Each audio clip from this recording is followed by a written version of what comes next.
Lottie Woad off pace at Women's Open. Day 2 highlights TV schedule snub. In the world of competitive golf, the spotlight often shines brightly on emerging talents, and Lottie Woad is certainly one of those names that has captured the attention of fans and commentators alike. However, as the second round of the Women's Open unfolded, it became apparent that Woad's performance would not be the main attraction for viewers at home. This situation might even bring a sense of relief to the event organizers, as the anticipation surrounding Woad did not translate into a dramatic surge towards the top of the leaderboard on day 2.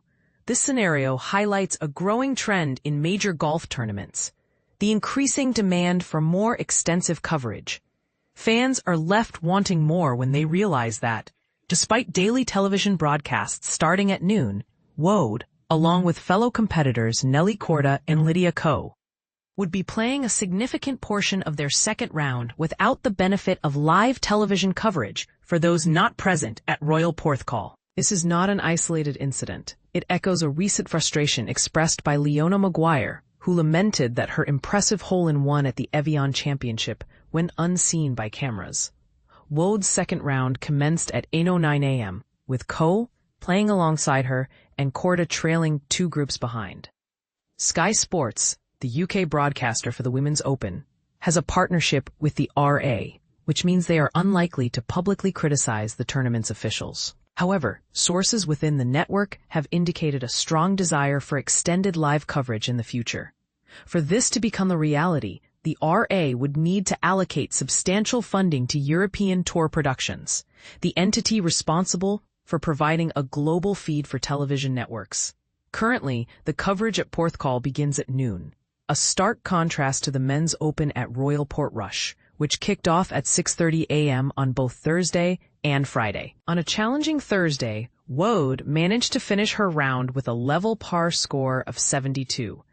The highlight of her day came when she sank a birdie putt from off the green at the 6th hole, and another birdie at the final hole ensured she remained 5 strokes behind the leader.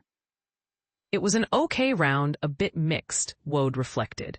It was one of those rounds that could have easily slipped away from me, so I'm pleased with how I managed to stay in the game.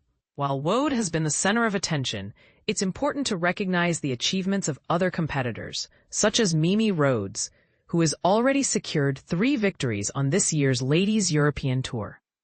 Rhodes quietly showcased her talent with a solid score of 69, but like Woad, she too will be playing in the early morning hours without the benefit of television coverage. Defending champion Lydia Ko began her title defense with a 1-over-par score of 73, hindered by a back 9 that saw her unable to secure any birdies, finishing with a score of 38. Nelly Korda, the world's top-ranked player, recorded a notable 70, having tied for second place in this event last year. Other competitors, including Wales's Darcy Harry and Australia's Minjee Lee, matched Korda's score, adding to the competitive atmosphere. The leaderboard was predominantly led by Japanese golfers, with Eri Okayama and Ryo Takeda both posting impressive scores of 67 to take the lead. Miyu Yamashita followed closely behind, while a group of 3 players, including Shiho Kawaki, Mal Saigo, and Chisato Iwai, were all at 3 under par.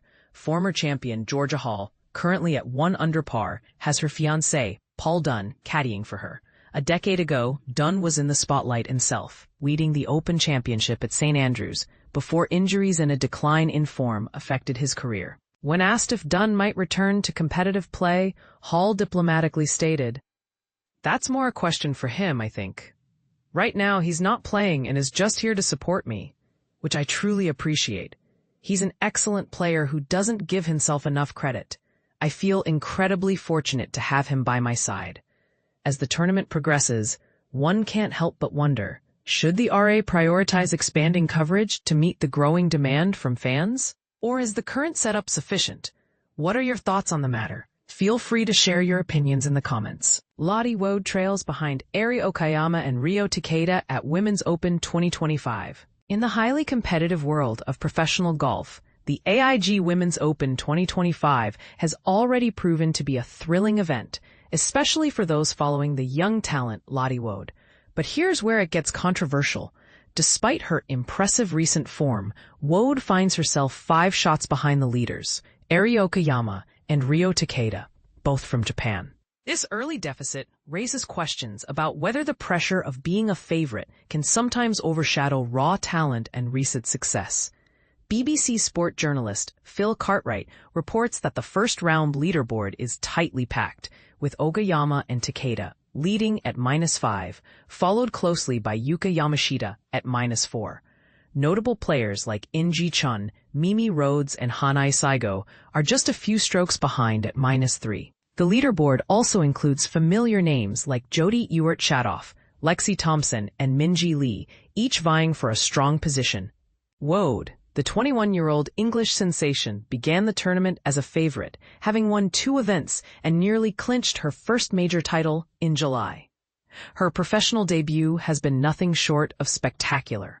But the first round at Royal Porthcawl presented challenges. Woad managed a level par 72. Thanks to birdies at the first and sixth holes, and a strong finish with another birdie at the 18th. However, she struggled to build momentum, and some solid putting for pars and bogeys kept her in the game. It was a bit mixed, Woad admitted. There were moments when it could have gone either way, but I'm glad I stayed focused and hung in there. The conditions on the links course in South Wales were a mix of breezy winds and intermittent rain, which made scoring generally good but unpredictable. Okayama, making her first appearance at the Women's Open since 2018, delivered a flawless round with 6 birdies and just 1 bogey, finishing with a 67. Takeda, despite a double bogey at the 9th, also carded a 67 thanks to 4 birdies on the back 9. Both players showcased remarkable consistency and skill, setting a high bar for the rest of the field. Among the British contingent, Mimi Rhodes stands out at 3 under par, describing her strategy as a blend of concentration and enjoyment. I had to really focus on my tee shots and pick smaller targets, she explained. I just tried to stay in the moment and have loads of fun. The 2 Welsh players, Darcy Harry and Lydia Hall, also had solid starts, with Harry ending at 2 under and Hall at level par.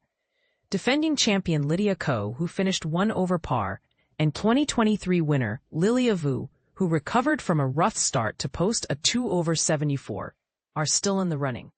World number 1 Nelly Korda shot a solid 2 under 70, while Charlie Hull, the 2023 runner-up, ended 1 over after a roller coaster round. And this is the part most people miss. Why all eyes are on Woad. After a month of incredible achievements, including winning the Irish Open and the Scottish Open, and finishing tied for 3rd at the Evian Championship, Woad has become a focal point. As an amateur, she couldn't collect the substantial prize money from these wins, but her performances secured her LPGA Tour eligibility, and she turned professional before the Scottish Open. Her victory at the 2024 Augusta National Women's Amateur and her strong showing at the 2023 Women's Open further cement her status as a rising star. Woad is far from out of contention, but she will need to step up her game to make the halfway cut. She will start her second round at 8:09 BST on Friday, playing alongside Ko and Vu, the past 2 Women's Open champions. Charlie Hull's first round was a true roller coaster. The 29-year-old, who withdrew from the Evian Championship due to a virus, began poorly, going 3 over par after just 3 holes. However, she rallied with 5 birdies in 6 holes around the turn, only to falter with 4 consecutive bogeys. Despite the ups and downs, she finished with a 73, thanks to a birdie at the last hole. Her playing partners, Gino Thitikul and Minji Lee, both ended at 2 under, with Thitikul briefly leading at 4 under before stumbling with 2 bogeys in her final 3 holes. What do you think? Is Woad's early deficit a sign of things to come, or will she rise to the occasion? Share your thoughts in the comments below.